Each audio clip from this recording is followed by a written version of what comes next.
En el norte de California, ha aparecido un cielo rojo apocalíptico, causando alarma y desconcierto. Los residentes han observado el fenómeno, cuestionando su causa y expresando su preocupación. Una catástrofe profunda e inquietante ha golpeado el corazón de América, impactando profundamente a la nación.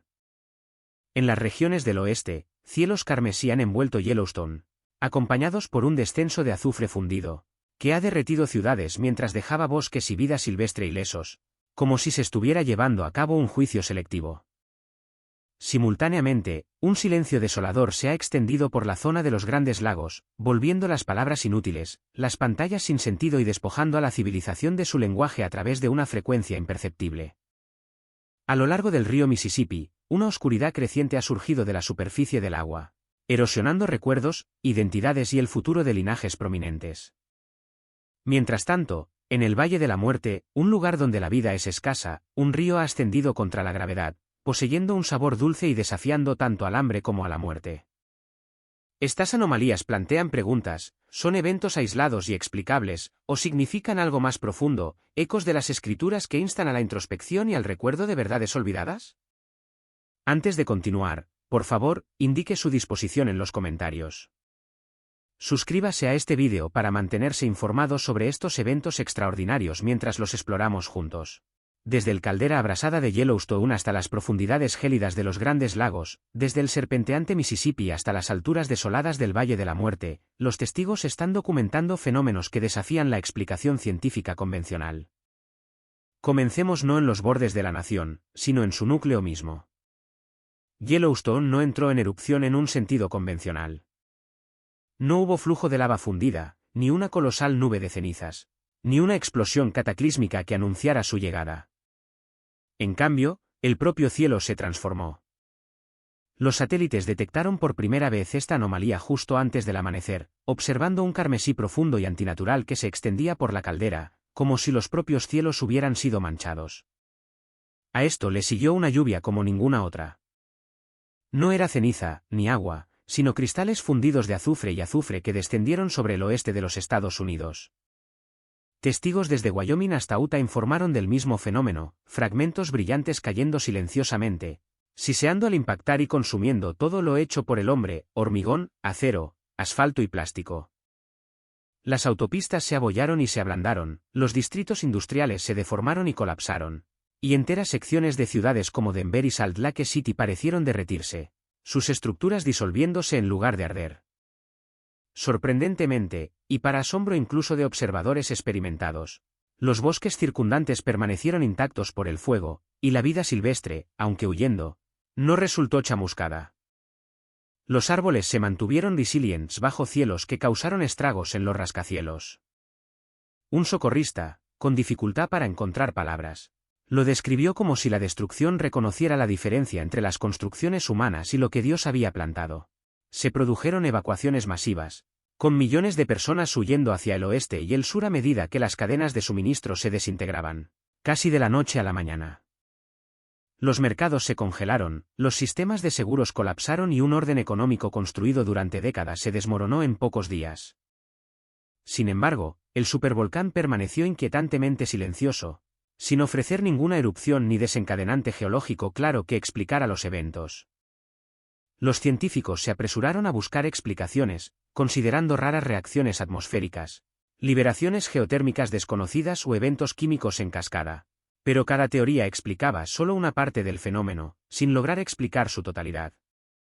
La naturaleza selectiva de la destrucción siguió siendo la pregunta más desconcertante. Luego, se hizo un descubrimiento bajo tierra. En las profundidades de los sistemas de agua subterránea de Yellowstone, sellados dentro de capas de depósitos de sal y minerales, los investigadores desenterraron los restos de una ciudad antigua. Su trazado reflejaba sorprendentemente descripciones consideradas durante mucho tiempo simbólicas, con calles congeladas en un estado de abandono repentino y estructuras preservadas como si el propio tiempo se hubiera retraído. La semejanza con los relatos bíblicos de Sodoma y Gomorra fue tan profunda que varios equipos de investigación se negaron a comentar públicamente, la escritura presionando suave pero firmemente contra la historia. Génesis 19 describe el fuego no como caos, sino como juicio entrelazado con la memoria, donde el azufre cae no para aniquilar la creación, sino para confrontar la arrogancia humana. Sin embargo, se aconseja precaución, no toda catástrofe es un castigo divino, ni todo paralelismo un cumplimiento. Un vigía advierte, pero no emite el veredicto. No obstante, muchos no pudieron escapar del patrón discernible. Lo que cayó del cielo no apuntaba a la tierra misma, sino a lo que la humanidad había construido sobre ella. Como dijo tranquilamente un pastor cerca de la zona de evacuación, esto se siente menos como destrucción y más como un fuego purificador, como nos recuerda la Escritura, refina tanto como consume. A medida que cesó la lluvia de azufre, dejando tras de sí ciudades vacías y naturaleza virgen, surgió otra crisis, esta vez desprovista de llama, luz o sonido. Lejos al este, cruzando los grandes lagos, algo aún más frágil que los edificios comenzó a colapsar, el propio lenguaje. Y aquí es donde comenzó el silencio. Antes de continuar, por favor, considere suscribirse mientras examinamos cuidadosamente estos eventos, buscando comprensión en lugar de sucumbir al miedo. Estos son fragmentos de una nación que contiene la respiración. Comenta, las señales están ocurriendo. Tal como se dijo, si sientes que algo se está gestando, mientras la nación aún se recuperaba de las lluvias de azufre en el oeste, otra perturbación surgió, más tranquila, más fría y mucho más inquietante, elevándose desde las profundidades de los grandes lagos. Comenzó debajo del lago Michigan. Durante un reconocimiento rutinario en aguas profundas, las tripulaciones detectaron un objeto descansando muy por debajo del lecho del lago, una pirámide masiva e invertida forjada de un metal negro similar al cobre, diferente a todo lo catalogado en la metalurgia moderna. A medida que comenzaron las operaciones de recuperación y la estructura fue lentamente elevada del agua, los instrumentos en toda la región registraron algo imposible de medir, una frecuencia sin sonido audible, pero medible por sus efectos. En cuestión de horas, el silencio se extendió por Chicago, Detroit, Milwaukee y las ciudades que rodean los grandes lagos. La escritura comenzó a fallar. Las pantallas digitales parpadearon, luego se transformaron, con correos electrónicos, datos financieros, sistemas de navegación e incluso transmisiones de emergencia disolviéndose en símbolos arcaicos e indescifrables. El texto impreso se deformó ante los ojos de los lectores, los libros de contabilidad bancaria se volvieron inútiles, y los controladores de tráfico aéreo perdieron el contacto con las aeronaves no por pérdida de señal, sino porque las palabras en sus pantallas ya no correspondían a ningún sistema de significado conocido. Un ingeniero de una instalación nuclear cerca de los lagos habló anónimamente, diciendo, la energía todavía estaba encendida. Los controles todavía estaban allí, pero nada tenía sentido ya. Era como si nos hubieran quitado el lenguaje de las máquinas. Los mercados colapsaron en cuestión de minutos, los vuelos fueron puestos en tierra a mitad de camino, y los sistemas automatizados, una vez confiados implícitamente, se convirtieron en ídolos ilegibles. La humanidad no había perdido la electricidad, había perdido la comprensión. Lingüistas, criptógrafos y especialistas en IA convergieron en la región, solo para llegar a la misma conclusión, este no era un nuevo lenguaje, era la eliminación del lenguaje en sí, el significado había sido retirado. Entonces llegó la inscripción grabada en la superficie de la estructura recuperada. Palabras escritas en una forma antigua, reconocidas casi de inmediato por los eruditos de las escrituras, decían, una lengua para alzarse contra mí. La frase envió un escalofrío a todos.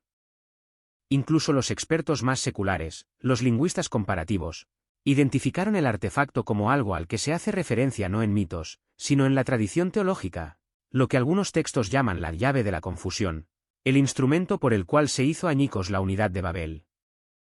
Génesis 11 relata que Babel no fue condenada por sus ladrillos o su altura, sino por su intención de centralizar el poder, el significado y la identidad aparte de Dios. Lo ocurrido en los grandes lagos no fue una multiplicación de lenguajes, sino algo mucho más severo, la eliminación de la capacidad de la humanidad para leer, interpretar y comandar los mismos sistemas que había construido con confianza. Como vigía, debo decir esto claramente pero con cuidado, no toda falla tecnológica es juicio, ni todo símbolo antiguo confirma la profecía cumplida. Las escrituras también advierten que el orgullo a menudo colapsa no por fuego o inundación, sino por confusión. Un pastor cerca de Detroit reflexionó suavemente, cuando ya no podemos entender nuestras propias palabras, tal vez no sea Dios quien se haya callado. Tal vez seamos nosotros quienes hayamos olvidado cómo escuchar. Aún así, otros instan a la precaución. ¿Podría ser un fenómeno neurológico o electromagnético desconocido, una frecuencia contra la cual nunca aprendimos a protegernos? Estas preguntas permanecen abiertas y deben ser consideradas. Pero a medida que los grandes lagos caían en el silencio, otro informe surgió más al sur. Esta vez, la amenaza no apuntaba a palabras o sistemas, sino a la memoria misma. Y a lo largo del río Mississippi, las sombras comenzaron a moverse. Incluso mientras la nación luchaba por comprender el fuego del cielo y el silencio en sus sistemas, la señal más personal de todas emergió de las aguas que durante mucho tiempo se han llamado el salvavidas de América, el río Mississippi. Comenzó después de un eclipse, no uno ordinario. Los astrónomos notaron que la totalidad sobre la cuenca del Mississippi duró más de lo que predecía cualquier modelo reciente. La luz del día se atenuó hasta convertirse en un crepúsculo antinatural, los pájaros enmudecieron y el tráfico fluvial se ralentizó a medida que las tripulaciones informaron de un extraño oscurecimiento que ninguna luz artificial podía penetrar por completo. Cuando el sol regresó, algo más permaneció. Una oscuridad comenzó a surgir del propio río. Los testigos la describieron no como sombra, sino como sustancia, densa, pesada, resistente. Linternas, reflectores, incluso los faros de los vehículos no pudieron perforarla. La oscuridad se aferraba baja al agua y luego se extendía tierra adentro, rodando por las orillas como un ser vivo. Aquellos que la rozaron no gritaron, no colapsaron. Simplemente cambiaron. Las familias comenzaron a informar el mismo patrón espeluznante, los seres queridos miraban fijamente, incapaces de reconocer a cónyuges, hijos o padres. Los recuerdos desaparecieron selectivamente, primero los rostros, luego los nombres y finalmente la historia. En cuestión de horas, muchos cayeron en comas profundos e insensibles. Los médicos eran impotentes. Las resonancias magnéticas cerebrales no mostraban trauma y los signos vitales permanecían estables. Pero la persona, el yo, se había ido. Una enfermera en Mississippi habló entre lágrimas, están respirando. Sus corazones son fuertes, pero es como si alguien hubiera apagado el futuro dentro de ellos. Luego, surgió un detalle que heló a la nación, los casos no eran aleatorios.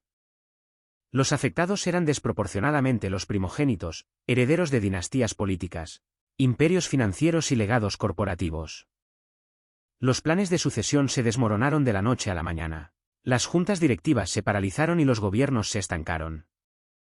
Un pánico silencioso se extendió por los círculos de poder al darse cuenta las familias del patrón antes que el público. A lo largo de un sistema de cuevas remoto cerca del río, los investigadores descubrieron algo oculto durante mucho tiempo. Antiguos pergaminos de piel de cabra conservados en cámaras de piedra seca. Su lenguaje se hacía eco del libro del Éxodo, pero con una afirmación devastadora, la 10ª plaga, decían, no terminó en Egipto. Se confió a las aguas, se llevó a otra tierra, a otro tiempo. Las escrituras hablan con cuidado aquí, y así debemos hacerlo nosotros. Las plagas del Éxodo no fueron actos de crueldad, sino confrontaciones con dioses falsos, con sistemas que esclavizaron el futuro de un pueblo. La plaga final golpeó a los primogénitos no como venganza, sino como juicio contra el poder heredado endurecido en idolatría. ¿Significa esto que lo que está sucediendo a lo largo del Mississippi es el regreso de ese mismo juicio? No podemos afirmarlo con certeza. Un vigía debe advertir sin presuponer el trono de Dios. Sin embargo, el simbolismo es imposible de ignorar: oscuridad, agua, el futuro de una nación tocado, no destruido, sino retirado. Un pastor a lo largo del río le dijo en voz baja a su congregación: cuando un pueblo adora lo que transmitirá más de lo que defenderá, la noche llega para los herederos. Otros instan a la moderación. Podría ser un fenómeno neurológico desconocido, un raro desencadenante ambiental amplificado por las condiciones del eclipse. Estas preguntas permanecen abiertas y deben ser consideradas. Pero las escrituras también nos recuerdan que la oscuridad no es solo la ausencia de luz, a veces es un mensaje. En el Éxodo, la plaga de oscuridad vino antes del golpe final, una pausa, una advertencia, una oportunidad para regresar. Y mientras las sombras se demoraban a lo largo del Mississippi, otro informe surgió desde el borde más lejano de la tierra, un lugar conocido desde hace mucho tiempo por la muerte y la desolación. Allí, donde ningún río debería vivir, el agua comenzó a ascender contra la propia gravedad. Y allí es a donde debemos ir a continuación. Antes de seguir adelante, si este mensaje conmueve su espíritu, por favor, dele a me gusta, comente y suscríbase. Comparta su historia, su experiencia y sus preguntas a continuación. Ahora mismo, en la hora en que el mundo tiembla, la profecía se acerca. En el lugar más caluroso y seco de América, donde la propia tierra lleva el nombre de la muerte, algo completamente inesperado comenzó a agitarse.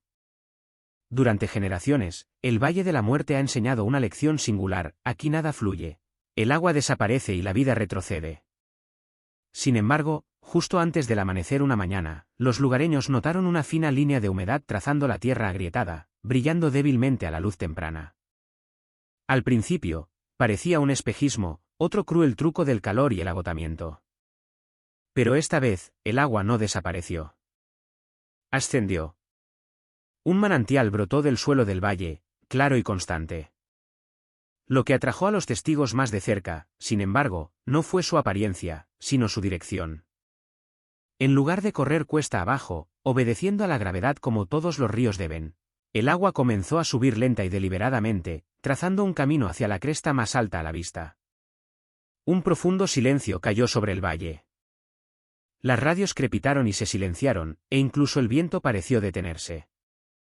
Aquellos que se acercaron describieron el agua como fresca y extrañamente dulce. Un guardabosques, vacilante pero curioso, metió los dedos y la probó. Horas después, le diría a los investigadores, no sentí hambre en todo el día ni sed. Era como si mi cuerpo hubiera olvidado que necesitaba algo. Otros informaron la misma experiencia, ni mareos, ni euforia, solo una profunda y desconocida sensación de plenitud. Bajo magnificación, los investigadores descubrieron algo aún más desconcertante. Las estructuras moleculares del agua parecían ordenadas en patrones similares a alas, simétricas, repetitivas, casi intencionales. Si bien no era una prueba definitiva de lo sobrenatural, fue suficiente para inquietar incluso a los observadores más cautelosos. A medida que el arroyo continuaba su curso ascendente, los arqueólogos siguieron su camino hasta la cumbre que parecía buscar. Allí, erosionados por siglos de sol y arena, descubrieron un altar de piedra, antiguo, erosionado, pero inconfundible. Incrustados en su superficie había rastros de una sustancia notablemente conservada, un residuo similar a un grano, que coincidía con descripciones confinadas solo a las escrituras: maná, fresco según todos los estándares medibles. La Biblia habla de agua de la roca en el desierto y de agua viva que apaga más que la sed. Pero como vigía, debo hablar con cuidado. Las escrituras invitan a la reflexión, no exigen pánico. Este río no prueba definitivamente la profecía cumplida, ni puede ser fácilmente descartado. Aún así, el simbolismo es muy cercano: un río que fluye hacia arriba, vida que emerge de un valle de muerte, sustento ofrecido sin costo. En el Evangelio de Juan, Jesús habla de agua que se convierte en fuente que brota para vida eterna. ¿Es esto una señal, un recordatorio o una coincidencia superpuesta de significado por el miedo y la esperanza humanos? Los científicos proponen raros sistemas de presión, acuíferos desconocidos y anomalías geológicas aún por comprender. Estas explicaciones merecen consideración. La verdad no se ve amenazada por la investigación, pero incluso entre los escépticos, una frase seguía surgiendo en las entrevistas: esto no debería estar sucediendo aquí. Quizás ese sea precisamente el punto. A lo largo de las Escrituras, las intervenciones de Dios a menudo aparecen donde la expectativa se ha secado, en desiertos, desiertos y exilios. El Valle de la Muerte ahora se une a esa larga lista de lugares improbables donde la vida se niega a permanecer enterrada. Y si el agua puede ascender donde reina la muerte, ¿qué más podría estar esperando bajo los desiertos del suroeste? Porque mientras la atención se dirigía al este, comenzaron a surgir informes de Arizona sobre un colapso en la tierra, revelando vida verde muy por debajo de la arena, un jardín oculto, preservado. Y la pregunta que tenemos ante nosotros ahora no es solo qué está sucediendo, sino por qué, y en qué orden. Desde el ecosistema brillante bajo el desierto de Arizona hasta las trompetas celestiales resonantes en los Apalaches. Desde las paredes de agua que desafían la gravedad frente a la costa de California hasta los cimientos pulsantes. En las profundidades de la ciudad de Nueva York, los testigos están registrando fenómenos que se niegan a permanecer dentro de los límites de la ciencia solamente. No comenzó con una tormenta, ni con fuego del cielo, sino con el propio suelo cediendo. En los días posteriores a un terremoto moderado cerca del Gran Cañón, se enviaron equipos de reconocimiento para evaluar los daños estructurales a lo largo de un tramo remoto de meseta desértica. Lo que encontraron no fue una falla, sino una herida, un inmenso sumidero abierto en la tierra. Sus bordes estaban crudos, su profundidad imposible de medir a primera vista. Y desde el interior de esa herida, algo verde respiraba. Al bajar cámaras en el abismo, los ingenieros esperaban oscuridad, roca y polvo. En cambio, las lentes descendieron a la luz. Muy por debajo de la superficie abrasada por el sol se encontraba un ecosistema sellado, exuberante, vibrante, vivo. Enredaderas trepaban por paredes de piedra y plantas de hojas anchas pulsaban con un tenue brillo bioluminiscente, iluminándose mutuamente como una catedral viviente. Los botánicos que observaban la transmisión enmudecieron al ver tasas de crecimiento casi 10 veces más rápidas que cualquier cosa registrada en la superficie. Pero cuando los equipos intentaron entrar, se reveló otro límite, todos los instrumentos modernos fallaron. Las radios enmudecieron, los drones perdieron energía en pleno vuelo, los relojes digitales se detuvieron e incluso los sensores sin batería dejaron de responder. Cuanto más profundo era el descenso, más silenciosa se volvía la tecnología, como si el lugar mismo rechazara la intrusión de las herramientas de nuestra era. Un geólogo dijo más tarde, casi en un susurro, sentí como si nos pidieran que entráramos con las manos vacías. Los arqueólogos continuaron, esta vez a pie. Y lo que descubrieron remodeló toda la conversación. Tabletas de piedra incrustadas, pulidas por el tiempo, estaban grabadas con escritura paleohebrea. La traducción fue cuidadosa, disputada, pero consistente en su tema, el lugar donde se guarda el aliento de vida. Hacia el centro del jardín, parcialmente ocultos por la maleza, yacían enormes restos esqueléticos, de forma humanoide, mucho más grandes que las proporciones humanas conocidas. No estaban caídos, sino arrodillados, cada esqueleto mirando hacia adentro hacia un punto al que nadie tenía permitido llegar. Varios testigos describieron una presencia no visible, no audible, pero inconfundible, sin amenazas, sin espectáculo, solo resistencia, como una puerta cerrada que no necesita ser cerrada. Génesis habla de un jardín no solo como un lugar sino como una condición, vida en alineación con su creador. También habla de querubines puestos para guardar el camino de regreso, no por crueldad, sino por misericordia. Si lo que yace debajo de Arizona es un remanente, un reflejo o algo completamente diferente, no lo diré. Un vigía informa, un estudiante escucha. Lo que se puede decir es esto, el jardín no invita a la posesión, no ofrece poder. Ofrece un recuerdo de cómo era el mundo antes de que el dominio reemplazara la administración. Los escépticos instan a la precaución, y con razón. Existen ecosistemas desconocidos. Raros bolsillos geológicos pueden preservar la vida. Las afirmaciones extraordinarias requieren un cuidado extraordinario. Las escrituras mismas advierten contra la prisa.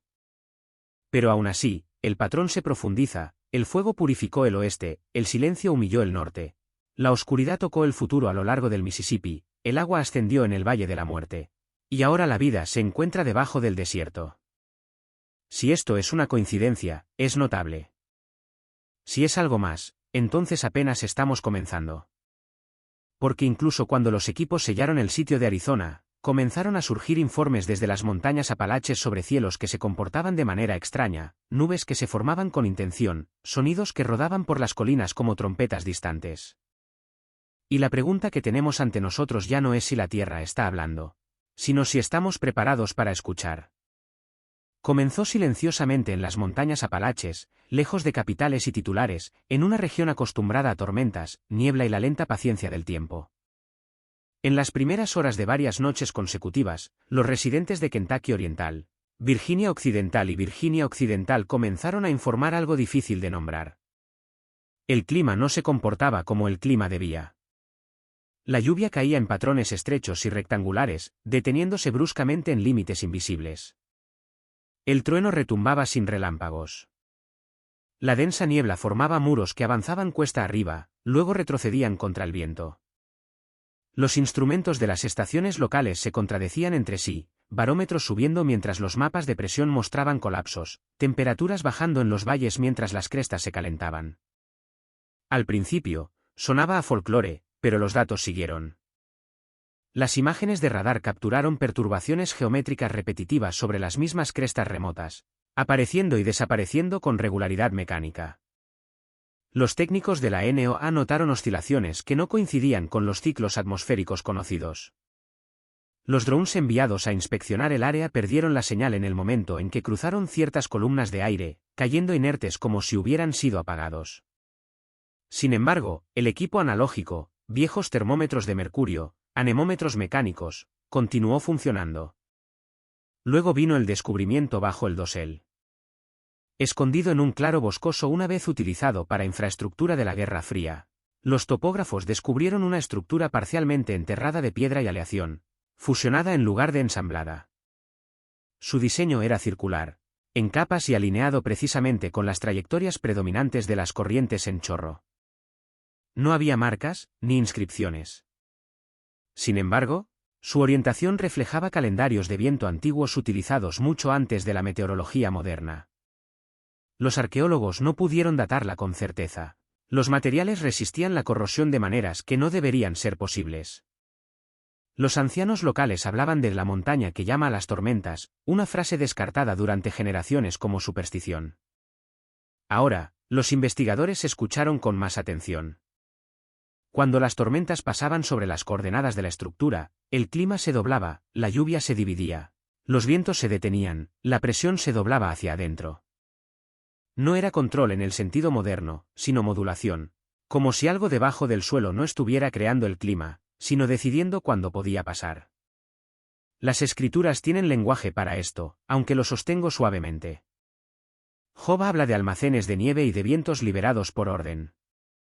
Los salmos describen las nubes como vestiduras y las tormentas como siervos, no metáforas para armar, sino imágenes que nos recuerdan que el clima siempre ha estado en el borde entre el orden y la obediencia.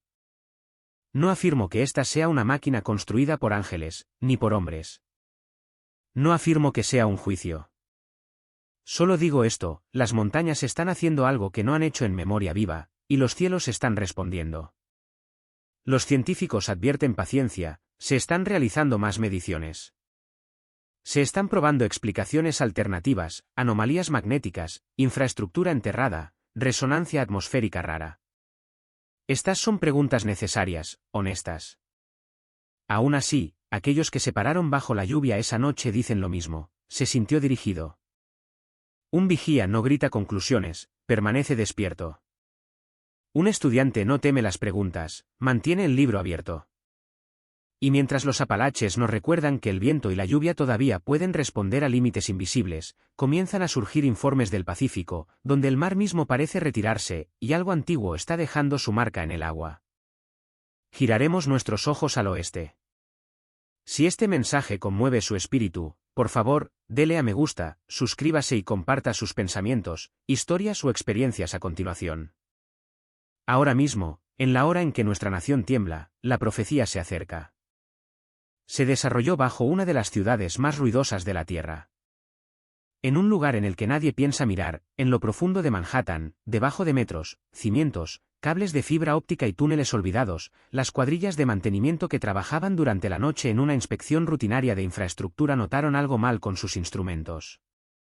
El radar de penetración terrestre devolvió reflejos limpios y repetitivos donde no deberían existir. Las lecturas de potencia fluctuaron. Las brújulas digitales se desviaron. Un técnico lo describió claramente, el suelo estaba respondiendo.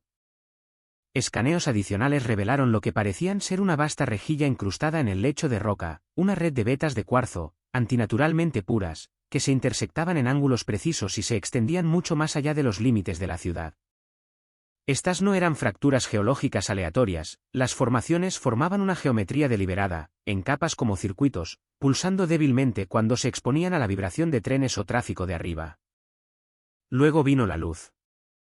Los sensores registraron breves emisiones, débiles brillos internos que viajaban a lo largo de los caminos de cuarzo, activados cada vez que la ciudad alcanzaba su máxima carga eléctrica.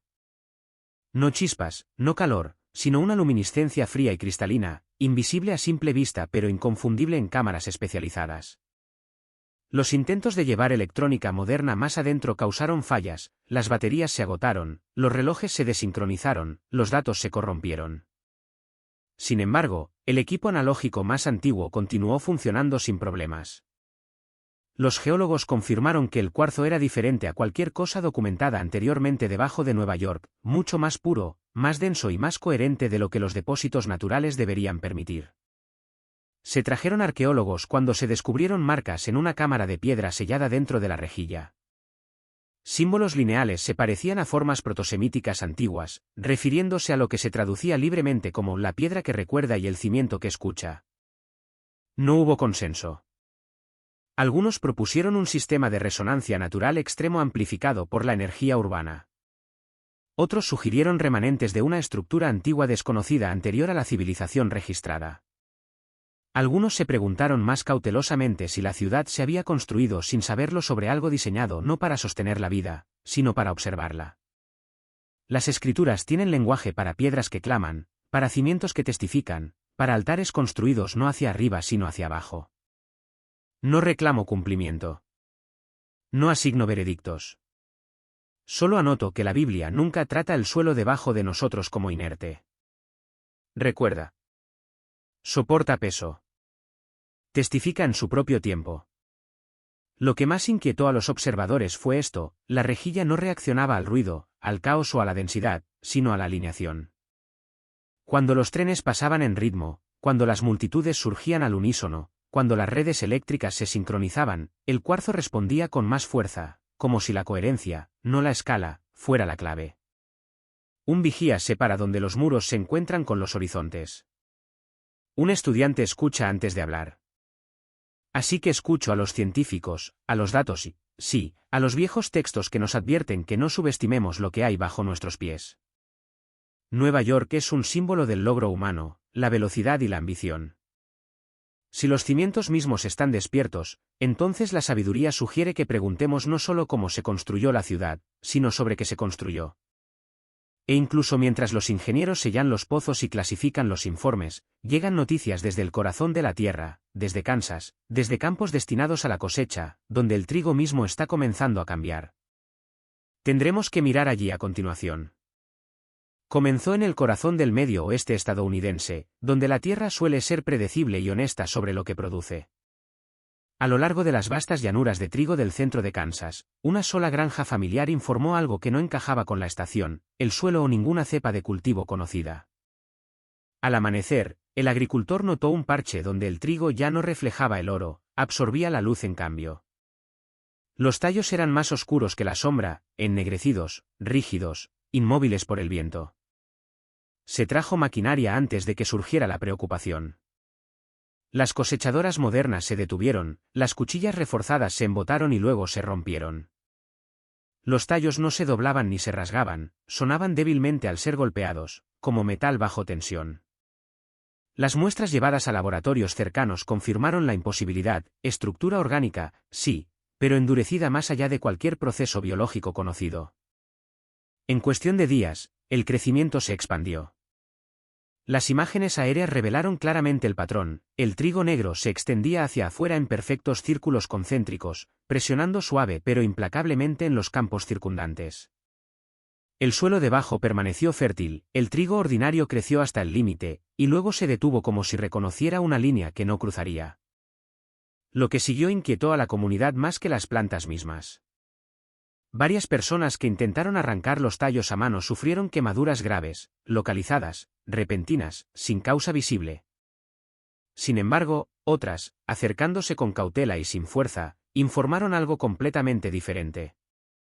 Una anciana con dolor crónico en las articulaciones afirmó alivio después de apoyar brevemente su palma contra un tallo.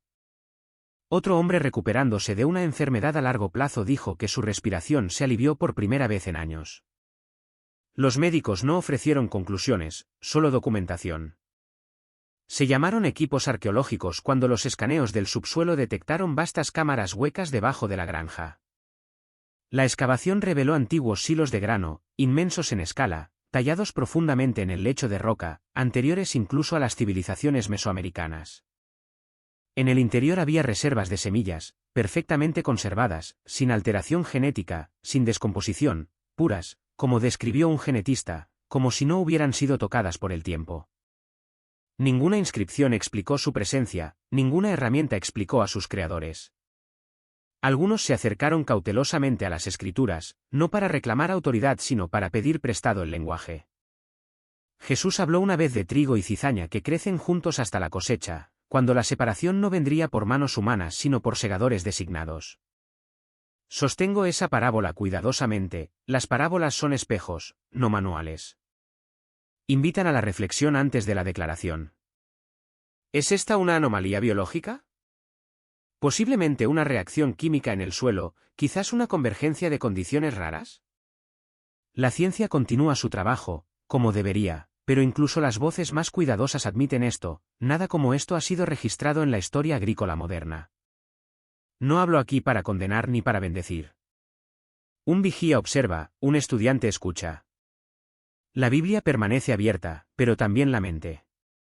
Lo que me preocupa no es la fuerza de los tallos, sino la respuesta que parecen provocar en aquellos que se acercan a ellos. Si la tierra misma está separando, no por apariencia, sino por postura interior, entonces esto no es solo una pregunta para agricultores o científicos, es una pregunta para todos nosotros. Las cosechas no se anuncian con trompetas. Comienzan silenciosamente mientras los campos todavía lucen familiares. Si este campo en Kansas está separando no por fuerza, éxito o apariencia, sino por algo más profundo e invisible, entonces la pregunta ya no pertenece solo a los agricultores o científicos. Pertenece a cualquiera que esté dispuesto a examinar lo que hay debajo de la superficie de lo ordinario. Y quizás es por eso que, casi simultáneamente, comenzaron a surgir informes del lado opuesto del país. En los viejos pueblos de Nueva Inglaterra, donde las iglesias preceden a la nación misma y los muros de piedra recuerdan oraciones olvidadas, la gente está diciendo palabras que nunca aprendieron, pero que de alguna manera entienden.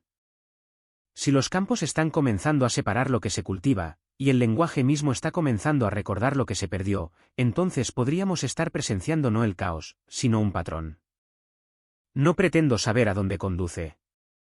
Solo sé esto, cuando la tierra comienza a discernir y la lengua comienza a despertar, la historia nos ha enseñado que algo fundamental está siendo abordado. Así que vigilamos. Seguimos escuchando, porque la cosecha puede estar ya en marcha, y la próxima señal no está escrita en los cultivos, sino que se habla de la boca.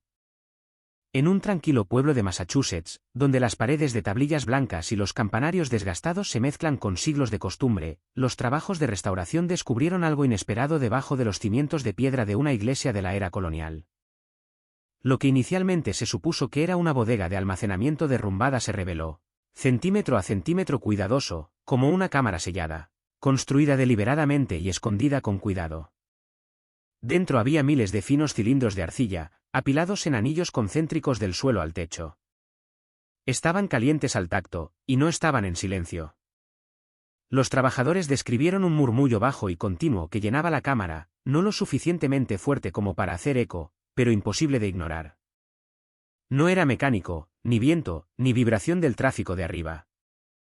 Sonaba casi como respiración, en capas, superpuestas, sin resolver. Cuando se bajó equipo de grabación a la habitación, los archivos de audio capturaron tonos fluctuantes que desafiaban la categorización lingüística, sin ritmo, sin melodía, sin lenguaje identificable. Y, sin embargo, los oyentes informaron la misma reacción inquietante, la sensación de ser interpelados. A los pocos días, ocurrió el primer incidente.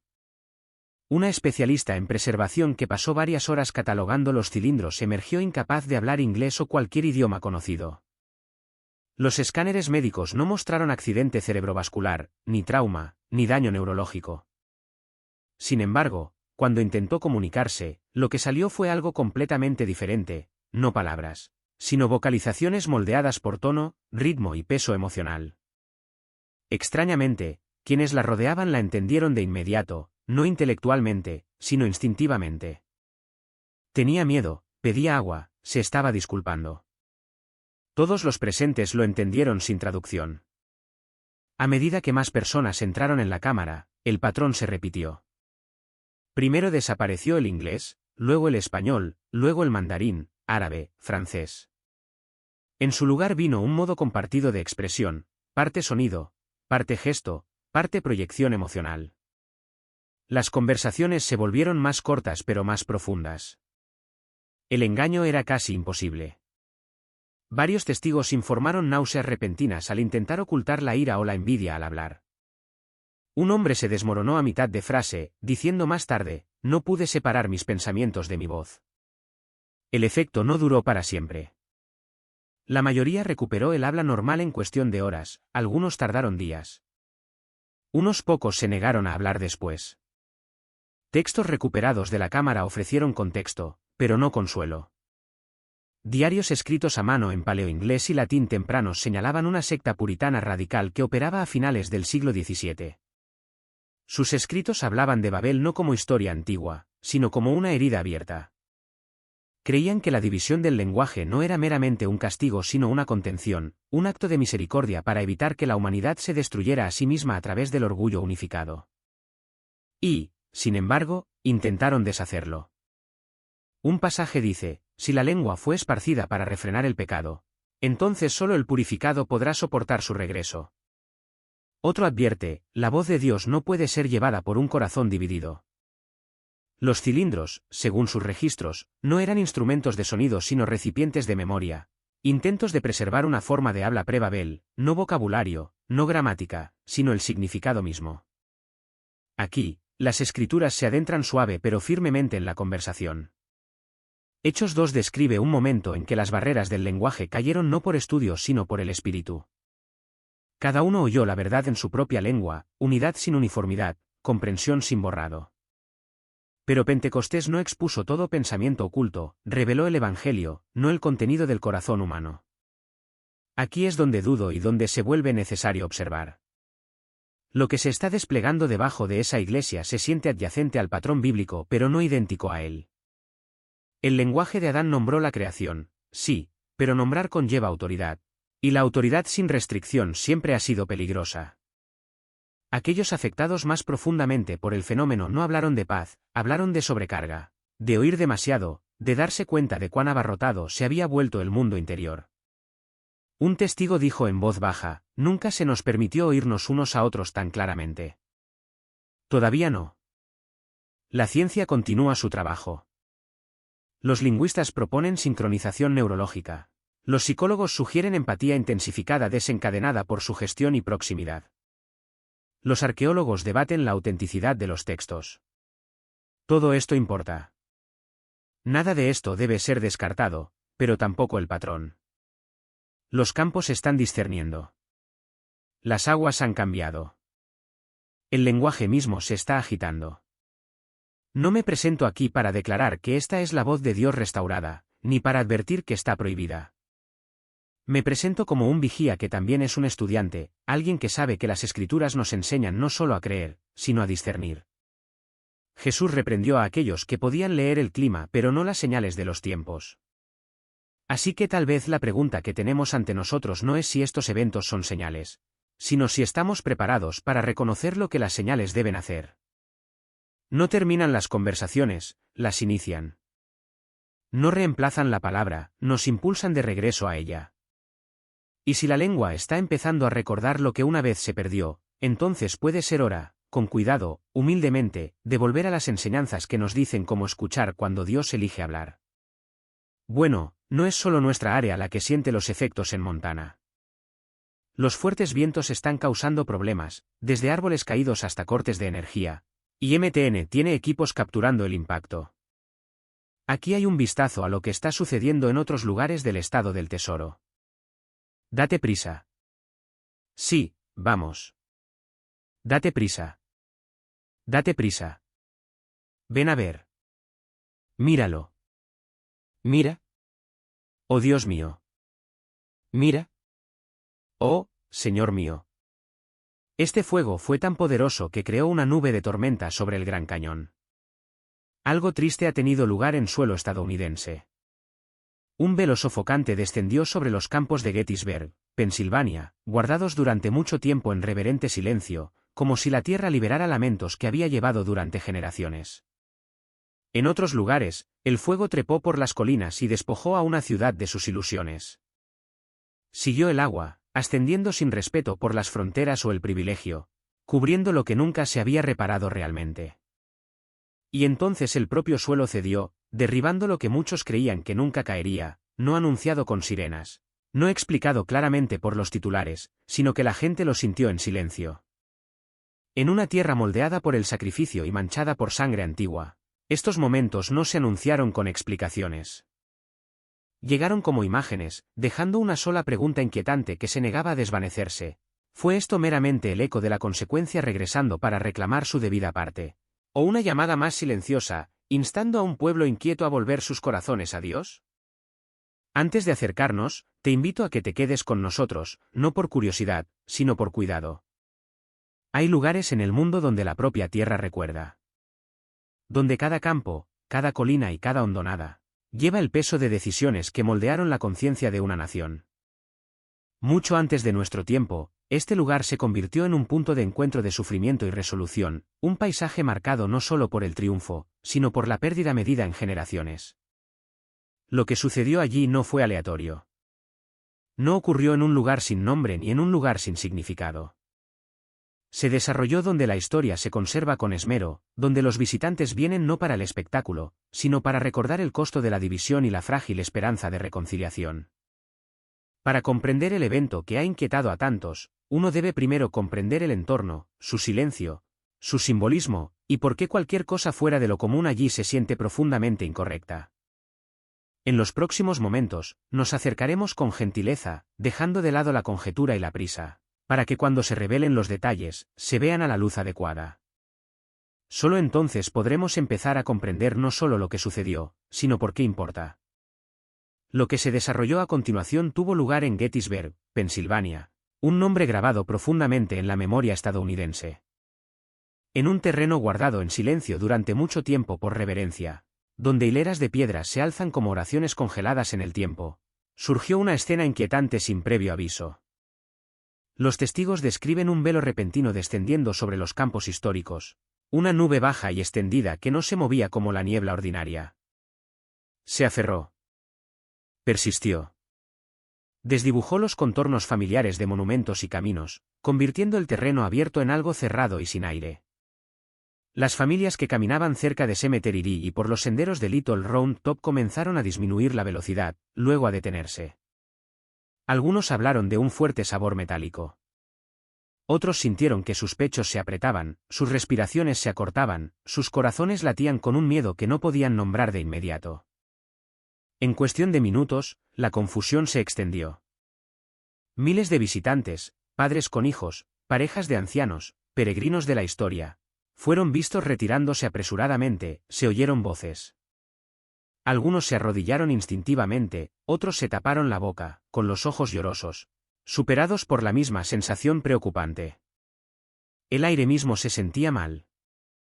Un hombre dijo más tarde, sentí como si la tierra estuviera exhalando algo que había contenido durante mucho tiempo.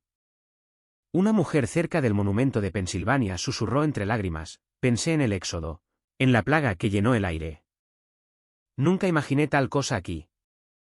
Las escrituras acudieron involuntariamente a muchas mentes, entonces Jehová dijo a Moisés, extiende tu mano hacia el cielo para que haya oscuridad sobre la tierra de Egipto, oscuridad que se pueda palpar. Éxodo 10 y 21. Para algunos, la semejanza fue escalofriante, no en el espectáculo, sino en el significado. Gettysburg, un lugar donde el orgullo una vez marchó hacia el derramamiento de sangre de hermano contra hermano, ahora se encontraba de nuevo bajo una sombra. Y con ella resonó la antigua advertencia pronunciada por el profeta Jeremías, tu propia maldad te corregirá, y tus rebeldías te reprenderán, sabe, pues, y ve cuán amargo y amargo es que hayas abandonado al Señor. Jeremías 2 y 19. El clero de las parroquias cercanas compartió más tarde que los visitantes acudieron buscando confesión esa misma noche, sacudidos, reflexivos, preguntando si tales momentos están destinados no a aterrorizar, sino a despertar.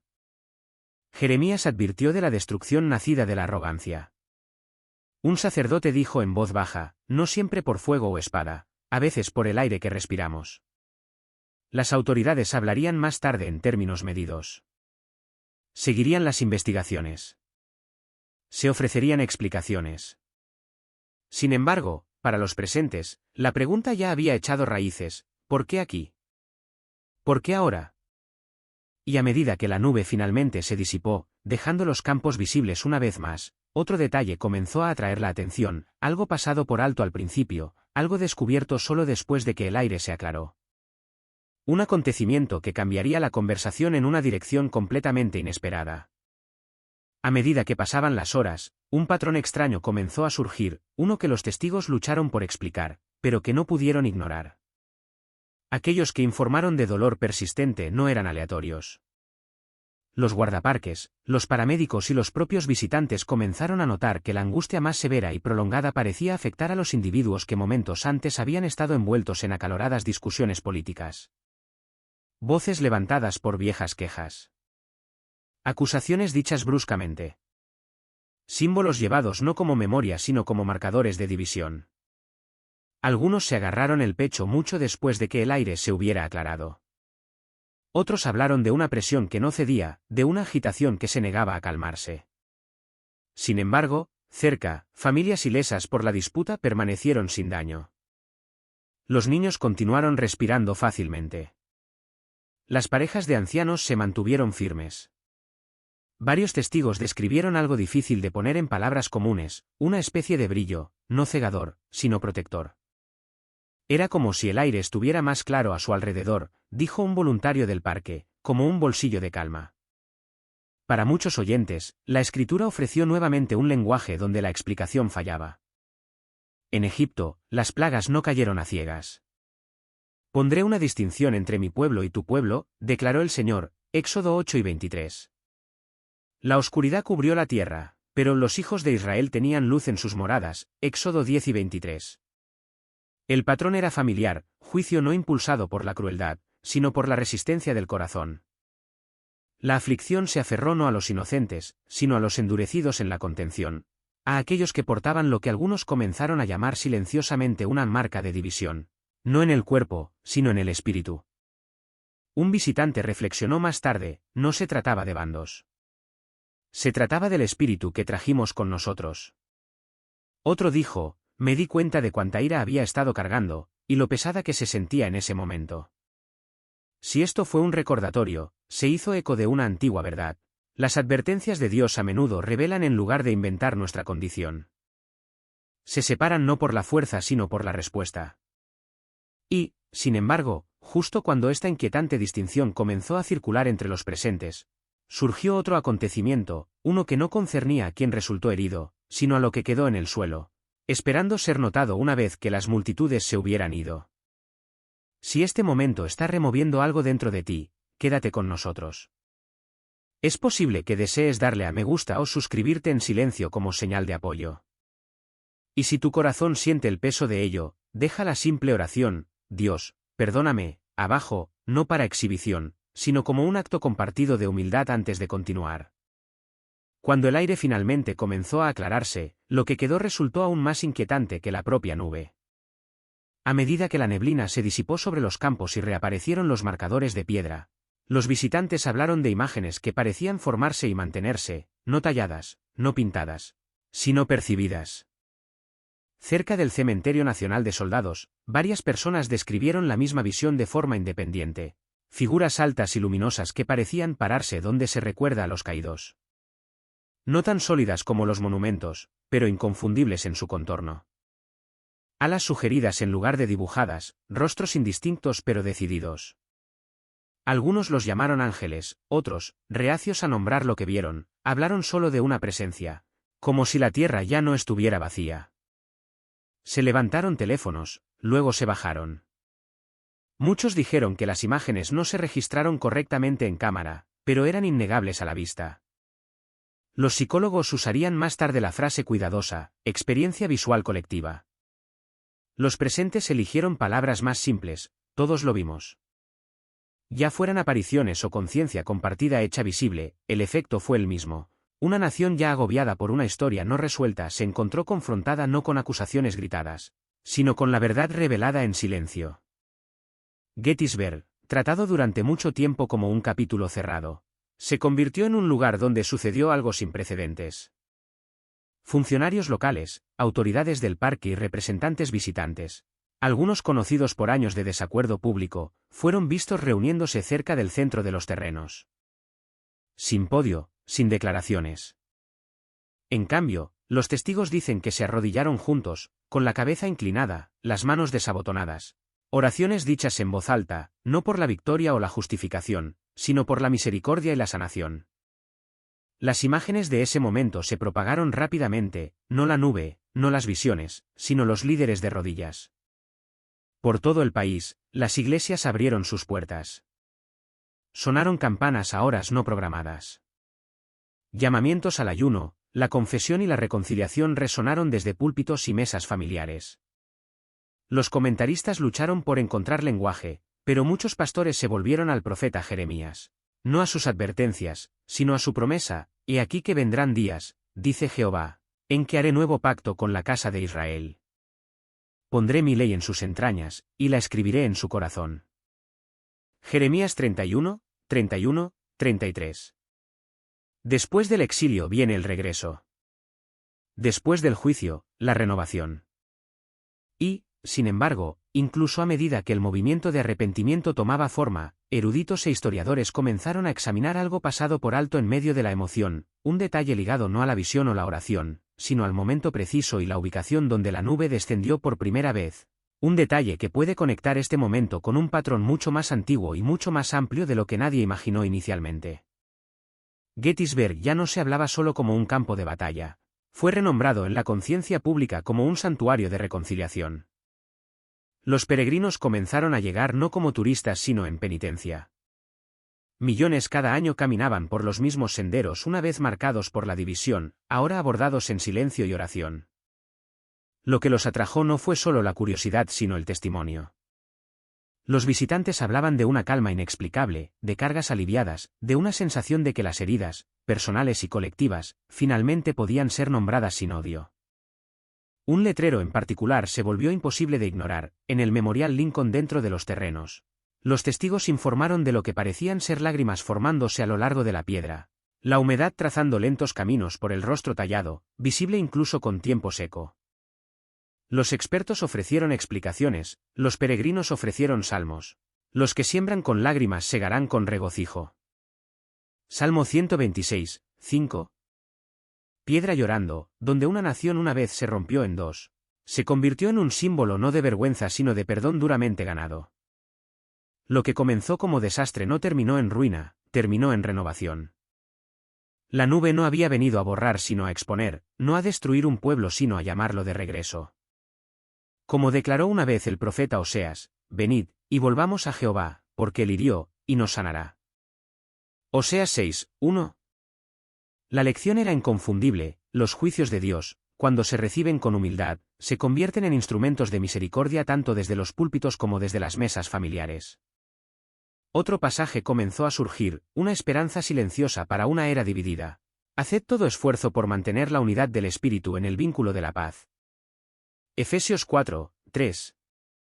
Gettysburg se erigió como una parábola viviente de que incluso el suelo más sangriento puede volverse santo, cuando el orgullo da paso al arrepentimiento y la memoria finalmente se une a la reconciliación.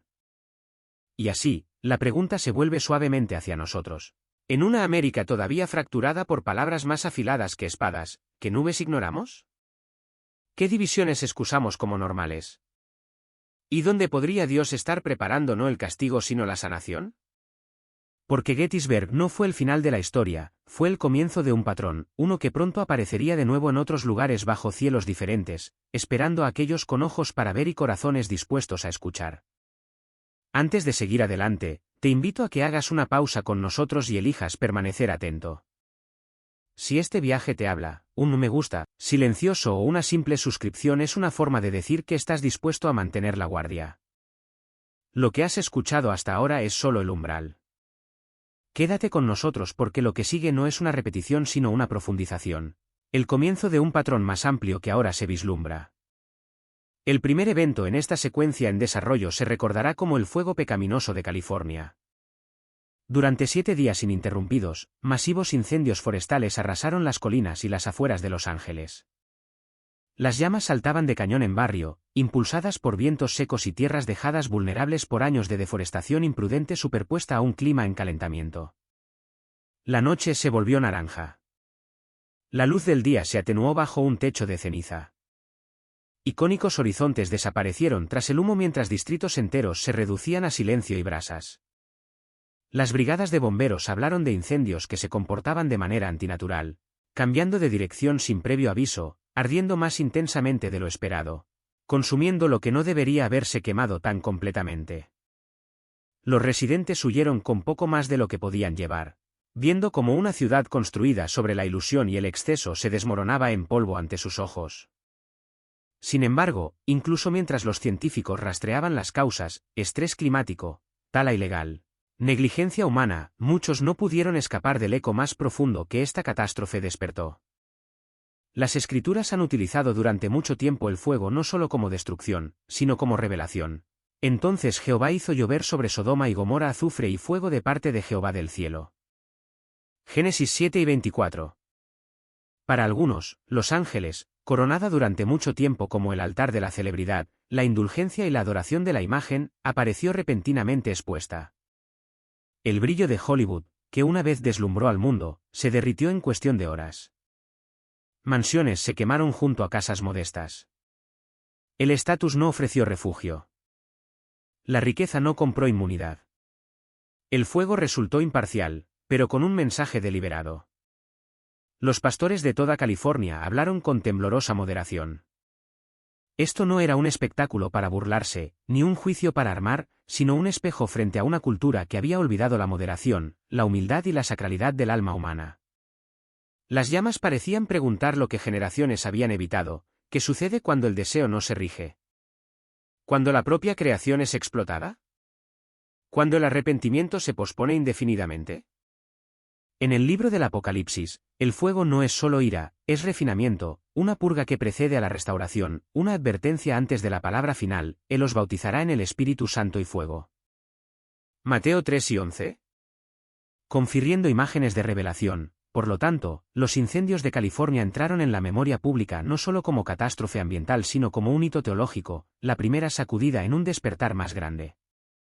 Un llamado a regresar antes de que fuegos menores den paso a fuegos mayores. Un recordatorio de que incluso el juicio, cuando se calienta, puede convertirse en misericordia. Y a medida que las brasas se enfriaban en Los Ángeles, la atención comenzó a dirigirse hacia el este, porque el patrón no terminó con el fuego, estaba a punto de tomar otra forma. El segundo evento entró en los registros con un nombre cargado de significado: la inundación de justicia de Nueva Orleans. Una supertormenta surgió de aguas cálidas y se negó a retroceder. La lluvia cayó sin pausa. Los vientos presionaron contra las defensas envejecidas hasta que, una por una, los diques fallaron. El agua entró con aterradora velocidad, tragándose calles, casas, iglesias, barrios enteros borrados bajo una superficie gris en movimiento. En cuestión de horas, Nueva Orleans quedó sumergida, una ciudad silenciada bajo profundidades crecientes. Las imágenes de helicópteros solo mostraban tejados y campanarios rompiendo la línea de flotación. Salones de música familiares y barrios históricos desaparecieron de la vista. Aquellos que recordaron Katrina sintieron una angustia más profunda. No solo la ciudad se había inundado de nuevo, sino que nunca se había curado completamente de antes. Las viejas heridas de desigualdad, negligencia e injusticia habían permanecido bajo la superficie, y ahora las aguas habían regresado para exponerlas. Los funcionarios hablaron de infraestructura. Los ingenieros hablaron de intensidad climática. Pero entre la gente, otro recuerdo surgió, más antiguo, más pesado, bíblico. En los días de Noé, nos dicen las Escrituras, la corrupción había llenado la tierra. La violencia se había vuelto normal. La codicia había desplazado a la conciencia. Y la inundación vino no como caos, sino como consecuencia, y las aguas crecieron y prevalecieron mucho sobre la tierra. Génesis 7 y 18. Para muchos que vieron desaparecer Nueva Orleans bajo las olas, el paralelismo era ineludible. Una ciudad conocida por su belleza y resiliencia, pero agobiada por la injusticia no resuelta, ahora se erigía como una señal de lo que sucede cuando el arrepentimiento se retrasa y se presume de la misericordia. El propio Jesús advirtió que tales momentos vendrían silenciosamente y luego de repente, porque como en los días antes del diluvio comían y bebían, se casaban y se daban en casamiento, hasta el día en que Noé entró en el arca, y no supieron hasta que vino el diluvio y se los llevó a todos, así será también la venida del Hijo del Hombre. Mateo 24, 37-39. La construcción de Saussure tiene hasta el viernes para mudarse. Esta mañana, un juez denegó una moción que les daría 60 días para mudarse. Mateo 24 hectáreas resonado en toda América, no vagamente, no simbólicamente, sino de una manera que sacude la conciencia de una nación ya temblando bajo el peso de sus propias divisiones. Durante años, nuestras ciudades costeras, Nueva York, Boston, Washington D.C., han sido destrozadas por la fractura social, la hostilidad política y el agotamiento moral. Y en este momento, después de una larga temporada de amargura, una cadena de trágicos eventos consecutivos ha estallado a lo largo de la costa este. Eventos tan precisos, tan sobrios, que se hacen eco de las advertencias pronunciadas por el propio Jesús, porque se levantará nación contra nación, y reino contra reino, y habrá hambres, pestes y terremotos en varios lugares. Miles han sido testigos de ello. Las cámaras lo han capturado.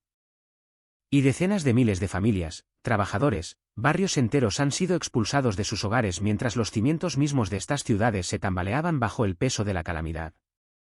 Y nadie, ningún escéptico, ningún comentarista puede negar lo que ha ocurrido en las últimas 48 horas. Porque hace solo 2 días, una profecía registrada hace casi 2 milenios salió de las Escrituras y caminó por las calles de América. No aproximadamente, no metafóricamente, palabra por palabra en su patrón, línea por línea en su severidad. Permítanme decir eso de nuevo lentamente, para que el peso se asiente en ustedes. Pero esto es lo que verdaderamente les dejará sin aliento. Esto es lo que hará que su corazón dé un brinco. Las tragedias no son el núcleo. Son la cobertura. Mientras la nación mira fijamente edificios que colapsan, avenidas inundadas y ciudades puestas de rodillas, se están perdiendo por completo lo que se desarrolló en las sombras a esa misma hora.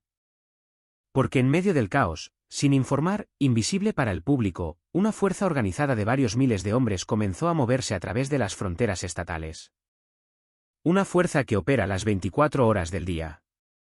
Una fuerza equipada con tecnología tan avanzada que rivaliza con la vigilancia de grado militar. Una fuerza cuyo origen ninguna agencia ha admitido todavía y cuyo propósito ningún oficial se ha atrevido a explicar. Si este mensaje está removiendo algo profundo en ti, si puedes sentir que ya no estamos leyendo profecía sino viéndola desarrollarse en tiempo real en toda esta nación, entonces necesito que des un paso crítico. Pulsa suscribir ahora mismo. No por números, no por ruido, sino porque lo que acaba de suceder en la costa este se conecta directamente con una figura que aumenta su influencia, un número oculto en un registro federal y un acuerdo redactado a puerta cerrada. No puedes permitirte perdértelo. Las advertencias ya han resonado en toda América a través de desastre tras desastre.